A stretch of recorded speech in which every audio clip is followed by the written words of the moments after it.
Some more highlights for you from preseason action. Travis Hunter not on the field last night.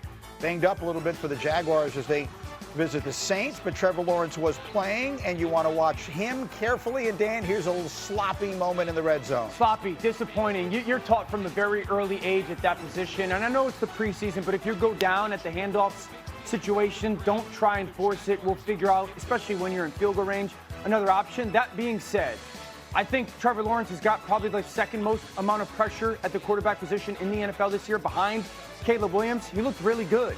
He looked sharp. He was aggressive with the football. I thought his decisions were really consistently over the middle of the field, where it should go. And the conviction in which he threw the football was a big deal to me, led some good scoring drives. So overall, impressed by what I saw from Trevor Lawrence last night. There's the touchdown that he throws to Washington. In all, Trevor, 8 of 10, 76 yards and a score in a game that finished in a 17-all tie. Let's pick up on that thought, on the pressure that exists on Trevor Lawrence. He was the golden child, right? He came into the league as the next great one, the surefire. Yeah. He would have been the first pick in the draft after his freshman year of college. And we saw some very good moments early. After the Urban Meyer thing got right, the playoff win, the come from behind, gets the contract, and since then it has gone in the wrong direction. He's got to he has to take his mindset to a place he's never taken it before. When all encompassing, the confidence, the conviction, the accountability, the leadership, everything about not only himself but his organization. The excuses in many ways are gone. Like you give him the free pass with the Urban Meyer time, but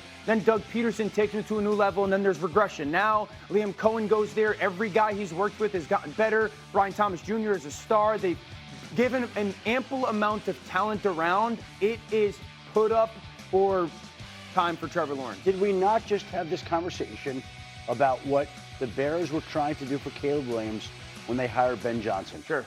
It is the same thing what the Jaguars were trying to do for Trevor Lawrence when they hired Liam Cohen away from the Tampa Bay Buccaneers to elevate Trevor Lawrence's performance. When you have the number one overall pick in the draft, the way that Trevor Lawrence once was, the way that Caleb Williams once was, and your organization is built around that number one pick, you want to hire a coach who's going to try to give him every advantage. And I know Ben Johnson got all the headlines, and rightfully so. He's a great coach. Look what he did for Caleb last night. But there's a lot of people who feel like Liam Cohen can help elevate Trevor Lawrence, and if he can, then obviously Jacksonville will be in a good spot. Yeah, and I'll push back on that because, Dan talked about his mental mindset. I think it's much more about his fundamentals. He was coached by Doug Peterson. Doug Peterson knows how to coach quarterbacks. He was 60.6% completion percentage, which was 31st in the NFL. He was 29th in completion above expectation.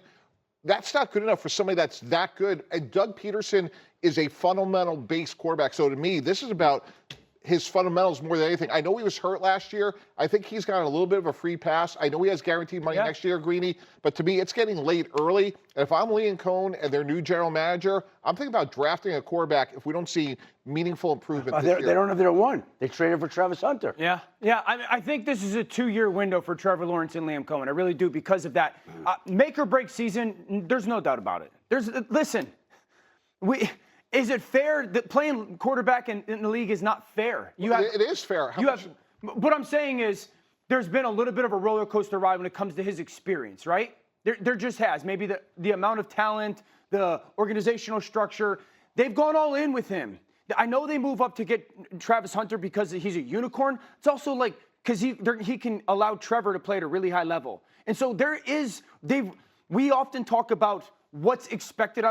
There's enough there for him to go play at a really high level, and he's 100% capable of that. But if he breaks this season, if he doesn't fulfill potential, are they moving on from him? Are they cutting him? That's a long way away. Right. The contract is such that it makes it very difficult to do. So it's a make or break season from a perception and an image standpoint. Yes. No. But he's going to be the quarterback there next year, barring something unexpected. No, but Adam, the verb is scour. Maybe it's Kirk Cousins. I don't know who it is, but like to me, if he doesn't play well and I'm Liam Cohen, just because he has guaranteed money next year, that doesn't mean he's guaranteed. The contrast is also like he's also capable of being a rocket ship. I was about to say, bear in mind, this is a conversation we're having coming off him looking really good last night.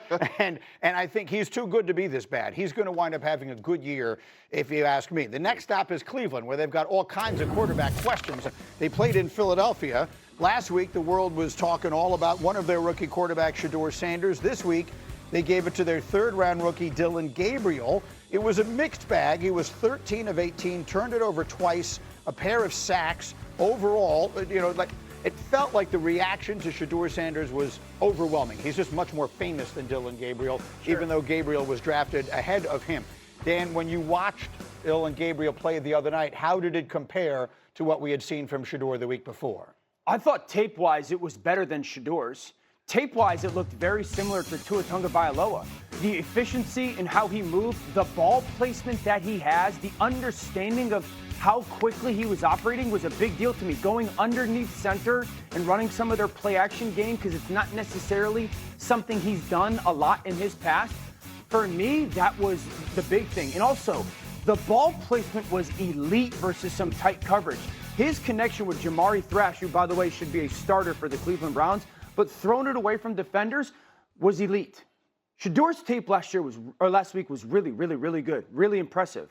I thought Dillon Gabriel's was better because it played faster and more efficient. Yeah, I thought it was better than I expected, Greeny, but we can't forget about the 2 turnovers. He had a pick 6. He also had a fumble. The pick 6 is not all on the quarterback. I would tell you very much so not on the quarterback. Right, but he still made the decision. He could have thrown the ball away. All my point is his height deficiency is going to show up more in the regular season. Here's that play. Yeah, exactly. Like, to me, just look, I know there was 2 receivers there, Dan, but just throw the ball away, avoid the mistake. Anyway, he was better than expected, Greeny. I just think at the end of the day, he has a ceiling because of his physical size as it translates to this level. So, Shefty, talk me through this Cleveland quarterback decision, which the coach says is coming sooner rather than later. They want to make a decision on the starting quarterback so that they can go through this week mimicking the first week of the regular season. So I would think we're going to get a word from Kevin Stefanski today, tomorrow. And I would think as soon as today.